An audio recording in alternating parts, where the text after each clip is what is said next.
ஆண்டவர் வைத்திருக்கிற அந்த மெத்தட், ஆண்டவர் வைத்திருக்கிற ஒழுங்கு ரொம்ப ஆச்சரியமானதா இருக்கும், ரொம்ப அதிசயமானதா இருக்கும். தமஸ்குக்கு போற வழியில டைரக்டா இயேசுவும் பவுலும் பேசுறாங்க. பேசும்போது நான் என்ன செய்ய சித்தமா இருக்கிறீர், அங்க சொன்ன மேட்டர் முடிஞ்சு.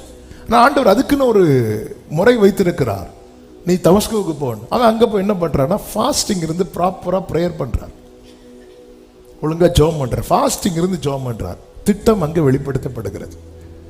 ஆண்டவர் எல்லாவற்றுக்கும் அதுக்கென்று சில காரியங்களை வைத்திருக்கிறார். அவன் வாழ்க்கையில முடக்கப்பட்டதினால யெகூ அவனால் அபிஷேகம் பண்ண முடியல. அவனுக்கு கொடுக்கப்பட்ட அசைன்மெண்ட் நிறைய உண்டு.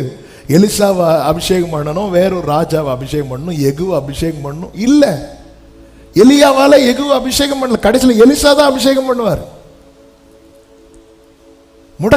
முடக்கப்பட இந்த பூமியில நாம் செய்து முடிக்க வேண்டிய நிறைய காரியங்கள் நமக்கு தடைபடுகிறது. இந்த கர்த்தர் யாக்கோபு கொடுத்த வெளிப்பாடே அதான். இங்க பாரு, நீ எப்பெல்லாம் தளர்றியோ, அதனாலதான் யாக்கோபு பாத்தீங்களா, இல்ல ஆமென், இல்ல தகப்பன் வீட்டுக்கு போக புறப்படும் போது ஏசா வராங்கிற செய்தி அவனை முடக்கிட்டு, உடனே யாக்கோபு என்ன பண்ண தெரியுமா, யாபோ காற்றின் கரையிலே கர்த்தருடைய சமூகத்தில் இருந்து அவன் கண்ணீரோடு தேவனை நோக்கி விண்ணப்பம் பண்ணுகிறான்.